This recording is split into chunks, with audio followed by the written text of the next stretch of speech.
രാവിലെ എഴുന്നേറ്റപ്പം തന്നെ സൂര്യൻ വന്ന് കണ്ണിലടിച്ചു. അപ്പം ഞാൻ എഴുന്നേറ്റ് വിൻഡോയിൽ കൂടെ പുറത്തേക്ക് നോക്കാമെന്ന് വിചാരിക്കുമ്പോഴത്തേക്ക് കാണാം ഫുള്ള് മഞ്ഞ് കയറിയ പോലെ മേഘങ്ങളാൽ സൂര്യൻ മൂടിപ്പോയി.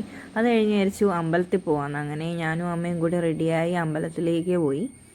തൊട്ടപ്പുറത്ത് തന്നെയാണ് അമ്പലം വരുന്നത്. അവിടെ പോയി ജസ്റ്റ് ഒന്ന് പ്രാർത്ഥിച്ച്, കുറേയായി അമ്പലത്തിൽ പോകണമെന്ന് വിചാരിക്കുന്നു. അങ്ങനെ അമ്പലത്തിലൊക്കെ പോയി പ്രസാദമൊക്കെ വാങ്ങി പിന്നെ ബ്രേക്ക്ഫാസ്റ്റ് കഴിക്കുക എന്നുള്ള ചടങ്ങാണ്.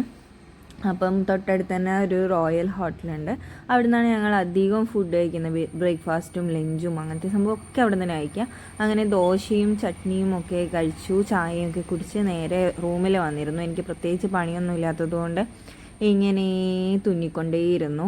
പിന്നെ കുറച്ച് കഴിഞ്ഞ് ബോറടിച്ചപ്പോൾ കുറച്ച് അവക്കാഡോ ഒക്കെ എടുത്ത് കഴിച്ച് വരുമ്പോഴത്തേക്ക് അമ്മയുണ്ട് പാർസൽ കൊണ്ടുവന്നിട്ട് ഊണ്. അതും റോയൽ ഹോട്ടലിൽ നിന്ന് തന്നെയാണ് കൊണ്ടുവന്നത്. നല്ല ടേസ്റ്റി ആയിട്ട് ആസ്വദിച്ച് കഴിക്കാൻ പറ്റിയിട്ടുണ്ടായിരുന്നു. അടുത്ത ഫുഡൊക്കെ അത്യാവശ്യം നല്ല അടിപൊളി തന്നെയാണ്. ചോറൊക്കെ കഴിച്ച് ഇങ്ങനെ നിൽക്കുന്ന സമയത്ത് ഞാൻ വിചാരിച്ചു എന്നാൽ പിന്നെ കുറച്ച് സമയം കിടന്നുറങ്ങാമെന്ന്. ഉറങ്ങുമ്പോൾ ആരും വീഡിയോ എടുക്കില്ലല്ലോ, വീഡിയോ ഇല്ല സ്വാഭാവികമായിട്ട്. അത് കഴിഞ്ഞൊരു ഫ്ലവറൊക്കെ സ്റ്റിച്ച് ചെയ്ത് ഇങ്ങനെ നിൽക്കുമ്പോൾ ഞാൻ വിചാരിച്ചു എന്നാൽ പിന്നെ യോഗായിട്ട് കഴിക്കാം. യോഗായിട്ടും കൂടെ കഴിച്ചിട്ട് ഇങ്ങനെ നിൽക്കുന്ന സമയത്ത് അമ്മ പറഞ്ഞു ഓക്കെ വാ നമുക്ക് നൈറ്റിലെ ഫുഡ് കഴിച്ചിട്ട് വരാമെന്ന്. അങ്ങനെ ഞങ്ങൾ പിന്നെയും റോയലിൽ പോയി പൊറോട്ടയും ചിക്കൻ കറിയും ഒക്കെ കഴിച്ച് കൂടെ ഒരു ചായയൊക്കെ കുടിച്ച് നേരെ വന്നു റൂമിലേക്ക് വന്ന് പിന്നെ കിടന്നുറങ്ങി. ഇതൊക്കെ